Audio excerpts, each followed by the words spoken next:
Netanyahu was looking for an image of victory, but Sinwar gave him an image of failure. Not only the failure of the Israeli intelligence and Israeli army on the 7th of October, but also the failure of the Israeli army, which has been trying to find him for a whole year and couldn't find him. More important, the Sinwar's death and the fact that the footage of his body was leaked, which was inappropriate anyhow, but that footage revealed and exposed the Israeli government and Netanyahu's lies. They used to claim that Sinwar is pushing others to fight and he's hiding in a tunnel. It turned out he was in the battlefield and he himself fought to death. Second, they claimed that he was hiding like other Hamas fighters behind civilians. And it turned out that this was absolutely incorrect and untrue. And they used to claim that he's surrounding himself by Israeli prisoners or captives. And when he fought and was killed, he was alone with two other fighters.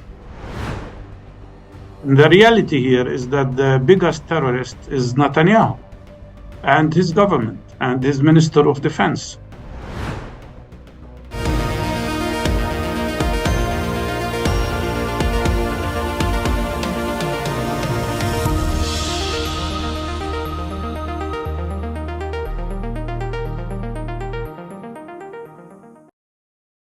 Hello and welcome to a special interview for The Wire. What does Yahya Sinwar's death mean for Hamas, Gaza, the Palestinian people, Iran's axis of resistance, and Israel? Today we present a Palestinian viewpoint.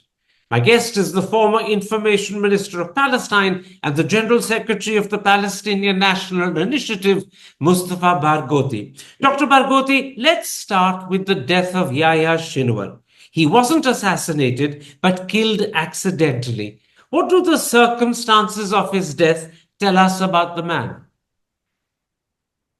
Well, he was found accidentally, but he was killed in a battle. He was fighting the Israeli soldiers in Rafah, which is occupied by the Israeli army. And he kept fighting till he was killed.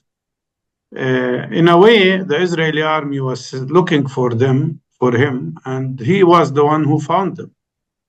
And Netanyahu was looking for an image of victory, but Sinwar gave him an image of failure.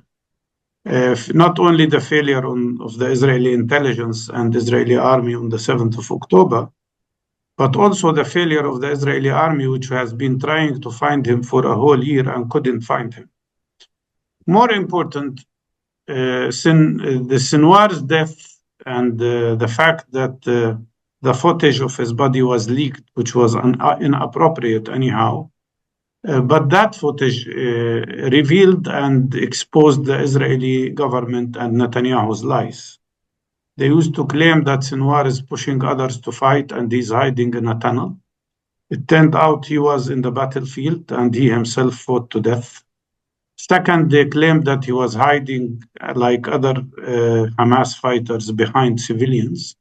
And it turned out that this was absolutely incorrect and untrue. And they used to claim that he's surrounding himself by Israeli prisoners or captives. And when he fought and was killed, he was alone with two other fighters. So in particular, most of the lies that the Israeli government has been saying has been exposed. And as I said, Sinwar gave Netanyahu an image of failure rather than an image of victory. As you said, Dr. Barghouti, Israel has made a video of his death, which shows him defiantly throwing something, possibly a stick at the drone that's filming him. Has that video been seen by the Palestinian people? Has it been seen in Gaza? And how have they responded to it?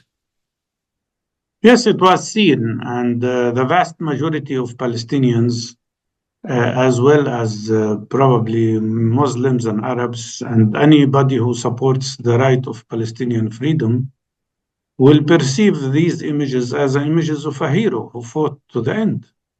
When that video showed him trying to throw a stick at an Israeli drone while his hand was cut and he was injured severely with shrapnels from the Israeli bombardment, but he continued to try to fight. So it was an image of a person who continued to struggle as he wanted till the very last moment of his life. So would I be right in saying he died a hero, he died a martyr, he didn't die a coward? Absolutely. That's the perception of the vast majority of people, except those who see the struggle of Palestinians as acts of terrorism and who blame, who continue to say that the killing of an Israeli is an act of terror, while the Israeli government killing of no less than 17,000 children, Palestinian children, and no less than 52,000 Palestinians, 10,000 of whom are still under the rubble and cannot be brought back. They don't see that as terrorism. And the reality here is that the biggest terrorist is Netanyahu and his government and his Minister of Defense. And this Israeli army that is committing at this very moment, while we are talking, terrible massacres in the north of Gaza, killing hundreds and hundreds of Palestinian civilians, including women, children, pregnant women, and besieging the area already for 17 days, depriving people of food, of water, of medications, and even besieging the 3 hospitals that exist in the area. Let's take a wider view of Yahya Sinwar. There seem to be 2 views about him. The first is that he was a fighter who spent over 22 years in Israeli jails and died a martyr. This view sees him as a hero. The other view is that his October 7th attack brought forth the wrath of Israel on the people of Gaza, killing over 42,000, injuring nearly 100,000, and devastating the Strip. This view sees him as the cause of Gaza's plight. How do you remember him? How do you view him? What's your assessment of his life? Well, first of all, let me comment on what you said. The worst thing that anybody can do is to blame the victim. And it is a consistent Israeli and sometimes Western media propaganda, consistent approach of blaming the Palestinians for being killed by Israel, instead of blaming Israel for killing them. We still remember what Golda Meir, Prime Minister of Israel, said once. She said in the 70s that we will never forgive the Palestinians for making us kill their children. Imagine. And the reality here is that you can't blame the victim. You blame the aggressor. You blame the murderer. And in my opinion, the way they treat Palestinians in this regard is very similar to a situation where when a woman is raped, she is accused of being the cause of the rape. And if she resists the rape, she will be accused of violence. That's exactly what they are doing to the Palestinian people. Now, the life of Sinwar resembles, as a matter of fact, the life of his people. 7th of October did not happen just like that. 7th of October was not the beginning. It was not the cause. It was the result. The result of 72 years of ethnic cleansing, 76 years of ethnic cleansing by Israel, when in 1948 the Israeli army and Israeli actually terrorist gangs forced 70% of the Palestinian population to evict their land. And they destroyed no less than 520 Palestinian towns, villages, and communities and erased them to the ground. And they committed also several massacres.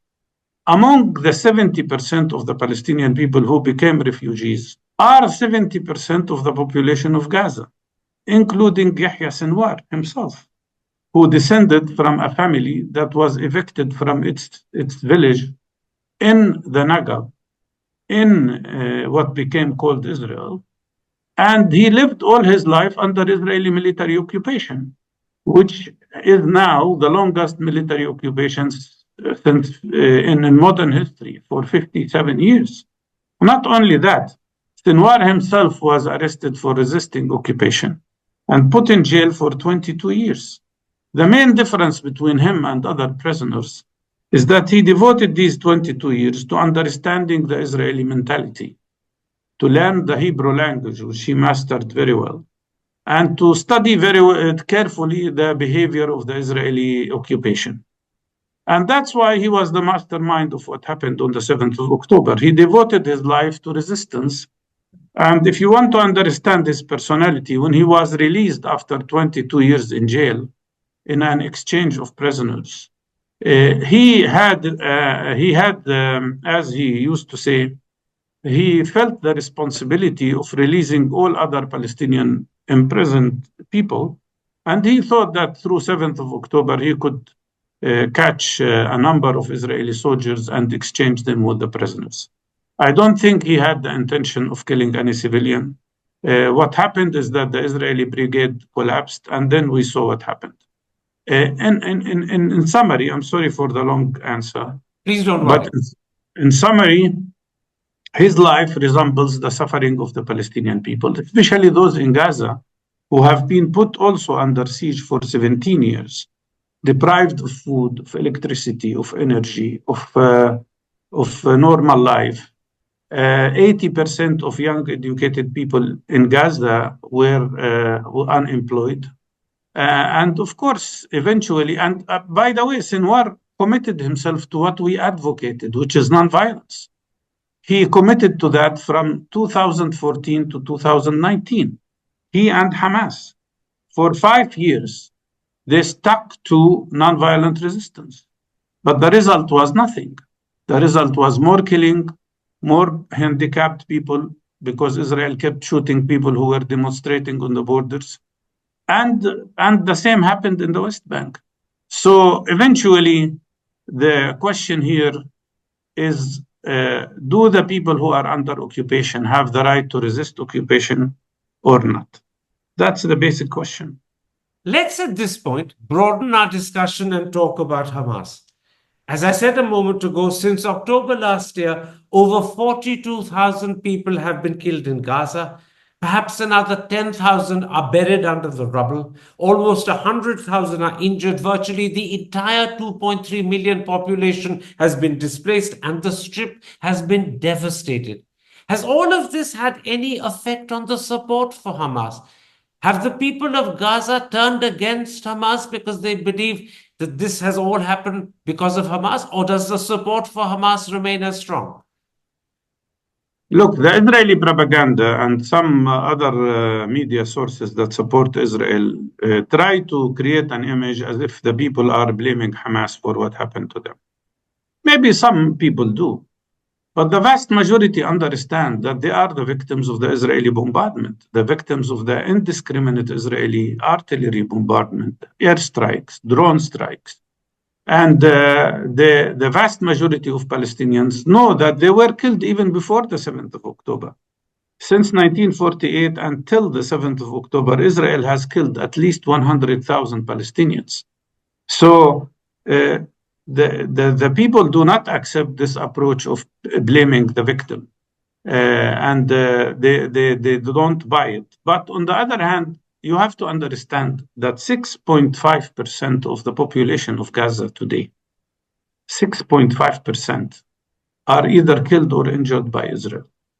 Had this happened in a country like the United States of America, you would be talking about 20 million people killed or injured in less than a year. Had this happened in India, you would be talking at least about 80 million people killed or injured in 1 year. So everybody in Gaza is affected. And I think there is now a strong feeling among every person in Gaza that they were victims of Israeli behavior. Even those who didn't die are now under siege, without shelters, without water, without proper food, without proper medical care, suffering from infectious diseases. 112,000 people got infectious hepatitis. Hundreds of thousands are suffering from skin diseases. And now, no less than 1.6 million people are stuck in a strip that is no more than 20 square kilometers because Israel pushed them there. So every Palestinian in Gaza, and not only in Gaza, but in general, feel the atrocity of the Israeli behavior. Tell me, where does the death of Yahya Sinwar leave Hamas? The group has already lost Ismail Haniyeh, Mohammed Daif, and now Yahya Sinwar. How damaged is Hamas as a result of losing these top leaders? How much weaker is it today? It's not weaker. As a matter of fact, the killing of leaders never made this organization weaker.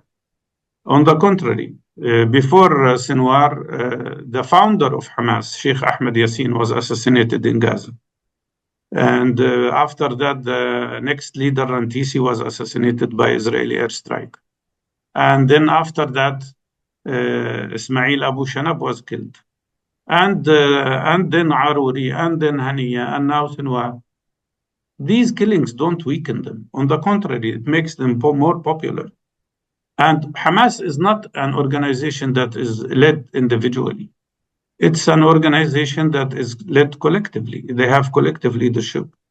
And I don't think that, I think the killing of Sinwar, especially the way he was killed, the way he fought to the end, will probably bring them more popularity. That's what we see in social media. So Now, Israel forgive me, you were saying?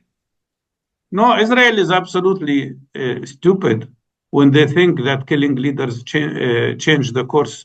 I think they're hostages. The Israeli leadership is hostage to maybe images of the wars between Persia and Greece, when if you kill the leader, you destroy the army. This is not the same situation. There is a lot of speculation, as you know, Dr. Barghouti, about who will be the new leader of Hamas. In the present circumstances that prevail today, do you believe it should be a moderate or should it be a hardliner? I don't think this separation between Hamas people exists.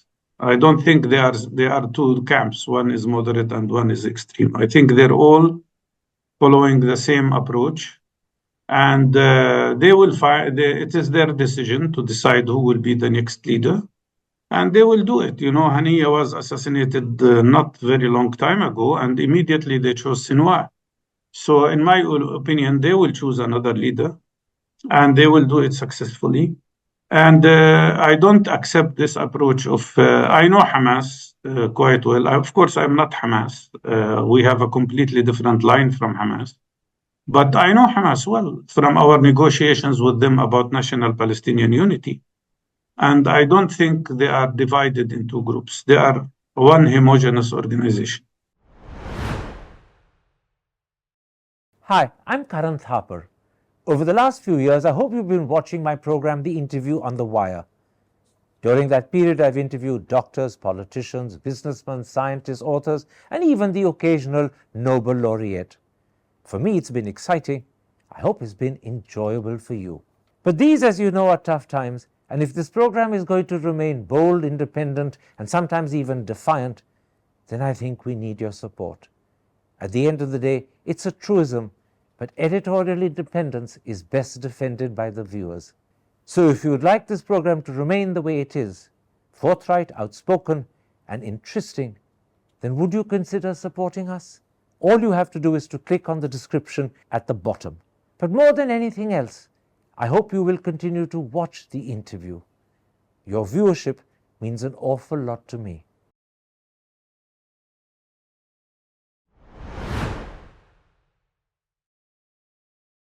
Now, President Biden is hoping that Sinwar's death can lead to a ceasefire. Netanyahu has said that any militant who releases hostages will not be killed but allowed to live. Do you see Sinwar's death leading to a ceasefire? Do you see it leading to a release of hostages, or is that unlikely? Well, that's again what Western media tried to show, as if the killing of Sinwar will make it easier to have a ceasefire agreement.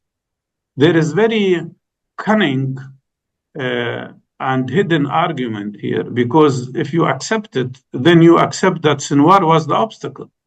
But that's not true.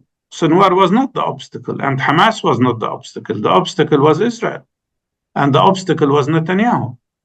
And President Biden was not honest at all and was not fair at all, because he himself knew very well that Netanyahu was the obstacle. And I think you can find his words in the new book of Bob Woodward, who interviewed many of the aides of the President Biden. And Biden expressed to them his opinion clearly, but he never declared it.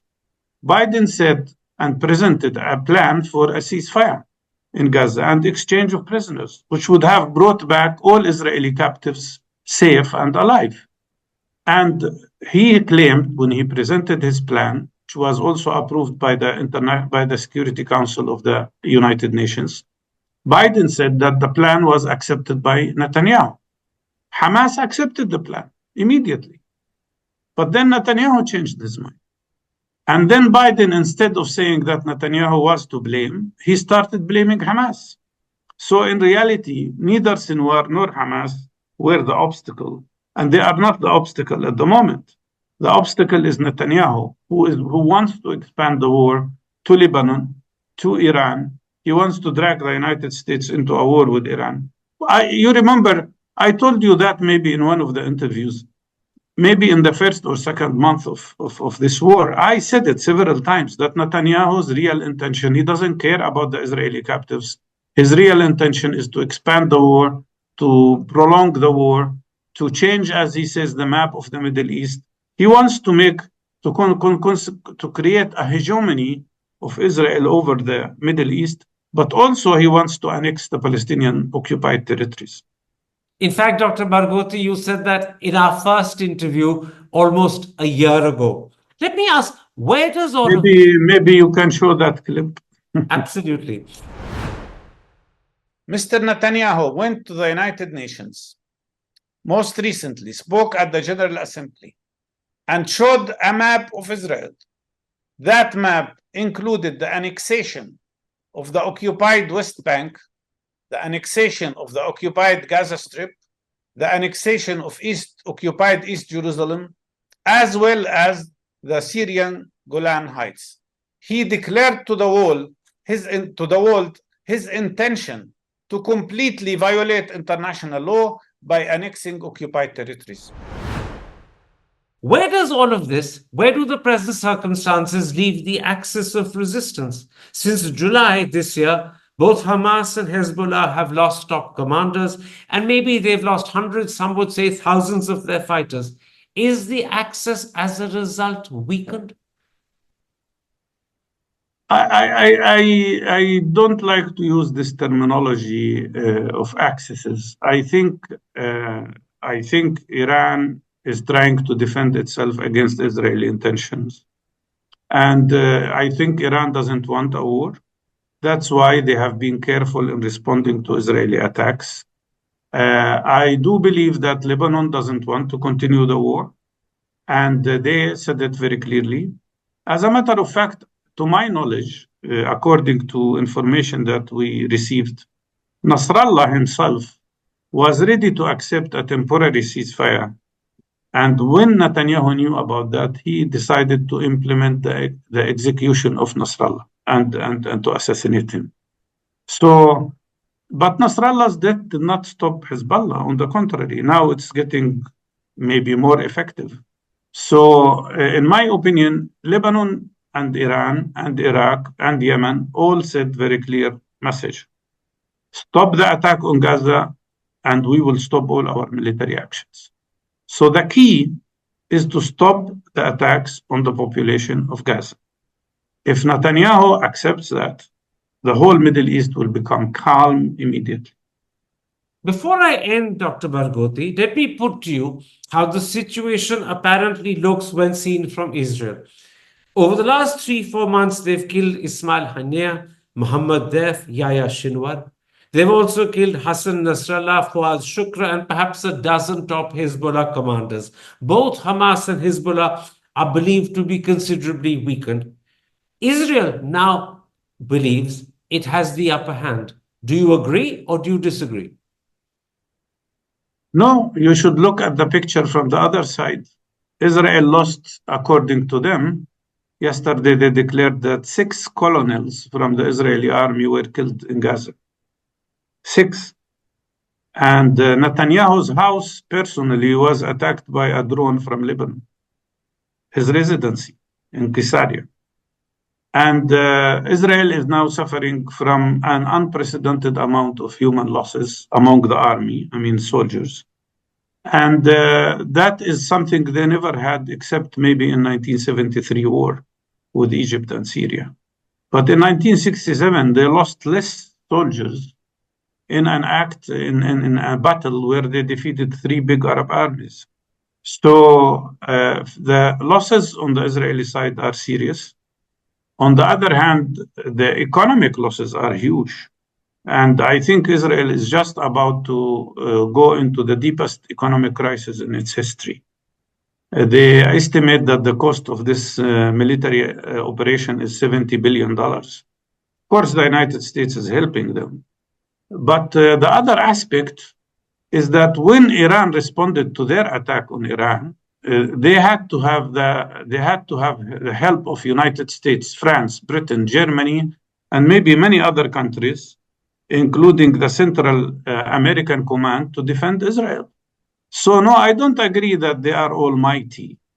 But the problem here is that while Hezbollah and most of Hamas attacks are concentrating on Israeli soldiers, the Israeli army is killing civilians, whether in Lebanon or Gaza or somewhere else, and they do it intentionally.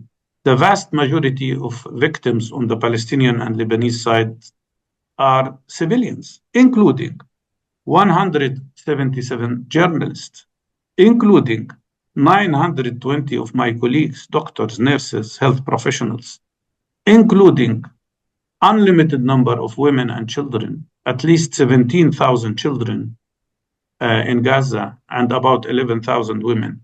So there is a huge difference here in the attitude.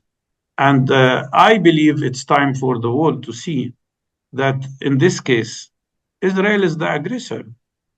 And it is the one that should be stopped. And the key point, the key to peace is to end Israeli occupation. We have no intention whatsoever to have wars after wars. What we need is peace, but peace cannot happen as long as Israel continues to occupy us, oppress us, and suppress us. But are you also suggesting that not only is Israel the aggressor, it's also in these circumstances, in the broader sense of the term, the loser? I am not saying that it is a loser, but I'm saying it is also paying a high price for what it is doing. And the problem here is not only with Israel. The problem is also with the United States of America, that allowed itself to supply Israel with 50,000 tons of explosives to be used in Gaza. And that allowed Israel to receive no less than $38 billion of military aid and continued to protect Israel politically to the level of sending even American soldiers to fight with Israel. This makes the American administration not only supportive, but also participant in the genocide that is happening against Palestinian people. My last question, Dr. Barghouti, how do you see the next few weeks, perhaps the next month or so? You've ruled out a ceasefire. So do you see the war escalating? Do you see Iran getting involved in a bigger way, perhaps also the United States? It all depends on the behavior of the United States administration. If they restrain Netanyahu, maybe we can open the road to ceasefire and to prevent a global war with Iran. It depends on the ability of the United States administration to understand the risks and dangers of the escalation of the situation. But if the United States does not immediately establish pressure on Israel, we will see horrible things happening here. And we don't want to see them. But that's a true risk that is there. I just sent a letter to many governments in which I described the suffering of the northern people of Gaza. We're talking about 400,000 people who have been under complete siege since 17 days. Many of them are starving. Children already died of hunger. People are deprived of food, of water, of electricity, of fuel, of medications. And hundreds of people have been killed by continuous Israeli bombardment from the air, from tanks, from indiscriminate artillery shelling, and at the same time, hundreds are injured and they cannot get to treatment, cannot get medications. As a matter of fact, UNRWA has just declared that many people under the rubble stuck are calling for help, and Israel is not allowing first aid teams to reach them. So I called on many leaders of the world to immediately interfere, to stop this man-made humanitarian crisis that is unprecedented in the north of Gaza, and that is affecting 400,000 people.